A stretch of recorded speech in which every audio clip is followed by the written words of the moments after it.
The Great Book of Amber. Book 1. Nine Princes in Amber. It was starting to end after what seemed most of an eternity to me. I attempted to wriggle my toes, succeeded. I sprawled there in the hospital bed. My legs were done up in plaster casts, but they were still mine. I squeezed my eyes shut and opened them 3 times. The room grew steady. Where the hell was I? Then the fogs were slowly broken, and some of which is called memory returned to me. I recalled nights and nurses and needles. Every time things would begin to clear a bit, someone would come in and jab me with something. That's how it had been. Yes. Now, though, I was feeling halfway decent. They'd have to stop, wouldn't they? The thought came to assail me. Maybe not. Some natural skepticism as to the purity of all human motives came and sat upon my chest. I had been over narcoticized, I suddenly knew. No real reason for it from the way I felt, and no reason for them to stop now if they'd been paid to keep it up. So play it cool and stay dopey, said a voice which was my worse, if wiser self. So I did.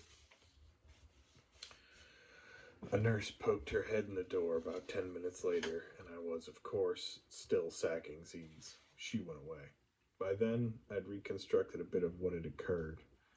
I had been in some sort of accident, I remembered vaguely. What had happened after that was still a blur as to what had happened before. I had no inkling whatsoever. But I had first been in the hospital and then brought to this place, I remembered. Why? I didn't know. However, my legs felt pretty good. Good enough to hold me up, though I didn't know how much time had lapsed since their breaking, and I knew they'd been broken. So I sat up. It took me some real effort, as my muscles were very tired.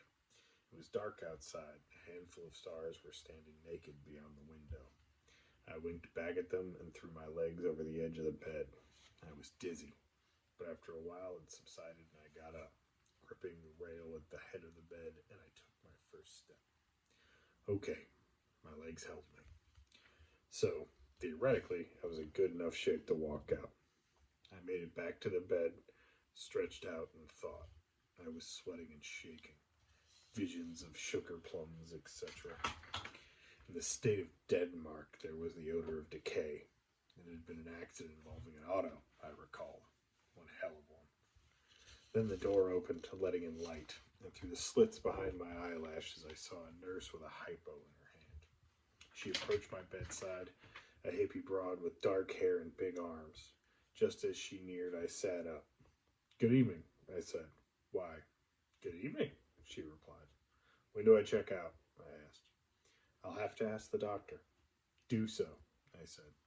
Please roll up your sleeve. No, thanks. I have to give you an injection. No, you don't. I don't need it. I'm afraid that's for the doctor to say.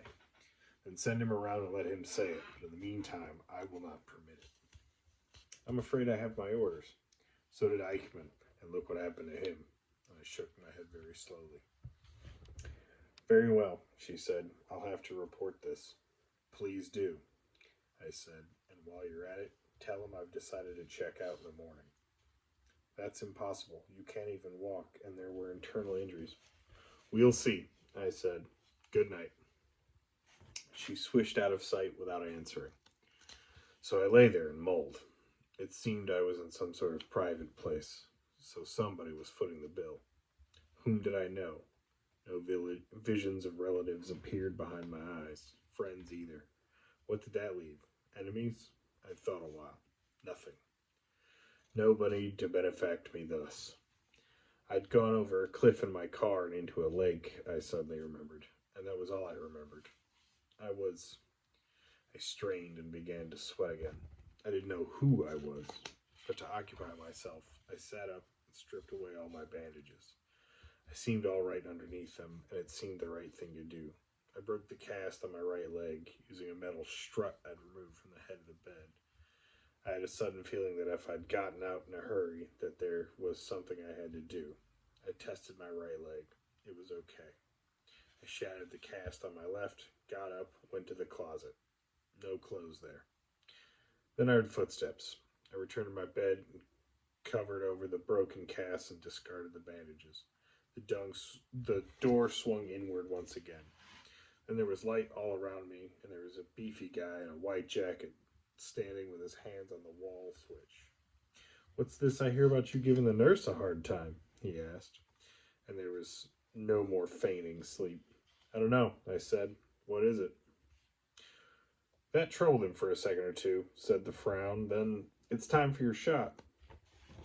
"Are you the MD?" I asked. "No, but I'm authorized to give you a shot."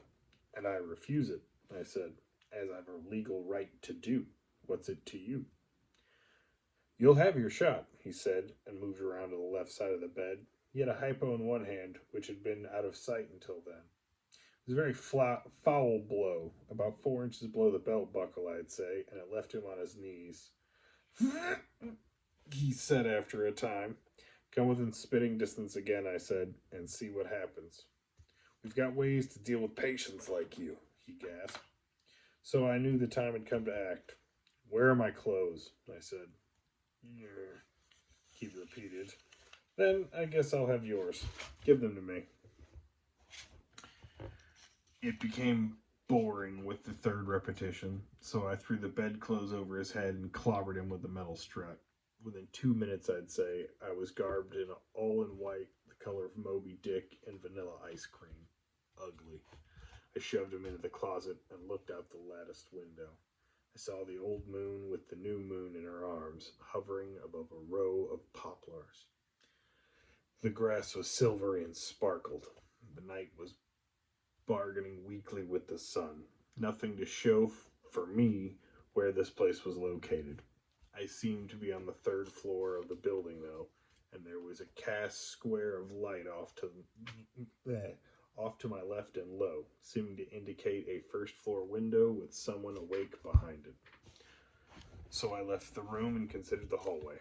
Off to the left, it ended against a wall with a lattice window, and there were 4 more doors, 2 on either side. Probably they led upon more doors like my own. I went and looked out the window and saw more grounds, more trees, more night. Nothing new. Turning, I head in the other direction. Doors, doors, doors. No lights from under any of them. The only sounds my footsteps from the 2 big borrowed shoes. Laughing Boy's wristwatch told me it was 5:44. The metal strut was inside my belt under the white orderly jacket, and it rubbed against my hip bone as I walked. There was a ceiling fixture about 20 feet, casting about 40 watts of light. I came to a stairway off to the right, leading down. I took it. It was carpeted and quiet. The second floor looked like my own, rows of rooms, so I continued on. When I reached the first floor, I turned right, looking for the door with light leaking out from beneath it. I found it way up near the end of the corridor, and I didn't bother to knock.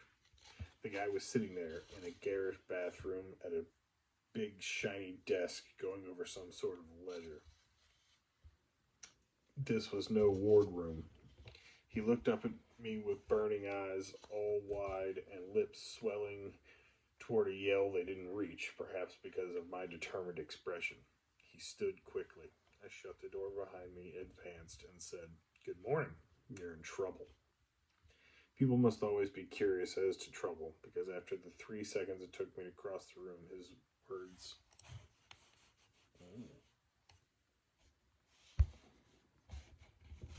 Sorry about that. Because after 3 seconds it took me to cross the room, his words were, "What do you mean?" "I mean," I said, "that you're about to suffer a lawsuit for holding me incommunicado and another for malpractice for your indiscriminate use of narcotics. I'm already suffering withdrawal symptoms and might do something violent." He stood up. "Get out of here," he said. I saw a pack of cigarettes on his desk. I helped myself and said, "Sit down and shut up. We've got things to talk about." He sat down, but he didn't shut up. "You're breaking several regulations," he said. "So we'll let a court decide who's liable," I replied. "I want my clothes and my personal effects. I'm checking out." "You're in no condition." "Nobody asked you." Pony up this minute or answer to the law. I reached toward a button on his desk. He reached toward a button on his desk, but I slapped his hand away. Now, I repeated. You should have pressed that when I came in. It's too late now. Mr. Corey, you're being most difficult. Corey. I didn't check me in here, I said, but I damn well have a right to check me out, and now it's time. So let's get about it. Obviously, you're in no condition to leave this institution, he replied. I cannot permit it. I'm going to call for someone to escort you back to your room and put you in bed. Don't try it, I said, or you'll find out what condition I'm in. Now, I've several questions. The first one's, who checked me in and who's footing my bill at this place? Very well, he sighed, with his tiny, sandy mustaches sagged low as they could. He opened the drawer and put his hand inside, and I was wary. I knocked it down before he had the safety catch off, a .32 automatic, very neat, Colt. I snatched the catch myself and retrieved it from the desk, pointed from the desktop and pointed and said, You will answer my questions. Obviously, you consider me dangerous. You may be right. He smiled weakly, lit a cigarette himself, which was a mistake if he intended to indicate aplomb. His hand shook. All right, Corey, if it will make you happy, he said. Your sister checked you in. Thought I. Which sister? I asked. Evelyn, he said. No bells. So, that's ridiculous. I haven't seen Evelyn in years, I said. She didn't even know I was in this part of the country. He shrugged. Nevertheless. Where's she staying now? I want to call her, I said. I don't have her address handy. Get it. He rose, crossed to a file cabinet, opened it, rifled, withdrew a card. I studied it. Miss Evelyn Flommel. The New York address was not familiar either, but I committed it to memory. As the card said, my first name was Carl. Good. More data. I stuck the gun in my belt beside the strap and safety back on, of course. Okay, I told him. Where are my clothes, and what are you going to pay me? Your clothes were destroyed in the accident, he said, and I must tell you that your legs were definitely broken. The left one in 2 places. Frankly, I can't see how you're managing to stay on your feet. It's only been 2 weeks. I always heal fast, I said. Now about the money. What money? The out-of-court settlement for my malpractice complaint and the other one. Don't be ridiculous. Who's being ridiculous? I'll settle for 1,000 cash right now. I won't even discuss such a thing. Well, you'd better consider it, and win or lose, think about the name it will give this place if I manage to enough pre-trial publicity. I'll certainly get in touch with the AMA, the newspapers, the blackmail, he said, and I'll have nothing to do with it. Pay me now or pay later after the court order, I said. I don't care, but it'll be cheaper this way. If he came across, I'd known my guesses are right and there was someone crooked involved. He glared at me. I don't know how long. Finally, I haven't got 1,000 here, he said. Name a compromise figure, I said. After another pause, it's larceny. Not if it's cash and carry, Charlie, so call it. I might have 500 in my safe. Get it. He told me after inspecting the contents of the small wall safe. There was $430, and I didn't want to leave fingerprints on the safe just to check him out. So I accepted and stuffed the bills in my side pockets. Now where's the nearest cab company that serves this place? He named it, and I checked it in the phone book, which told me I was upstate. I made him dial it and call me a cab because I didn't know the name of the place and didn't want him to know the condition of my memory. One of the bandages I had removed had been around my head. While he was making the arrangement, I heard him name the place. It was called Greenwood Private Hospital. I snubbed out my cigarette, picked up another, and removed perhaps 200 pounds from my feet by resting in a brown upholstered chair beside his bookcase. We wait here and you'll see me to the door, I said. I never heard another word out of him. All right, that's the first chapter.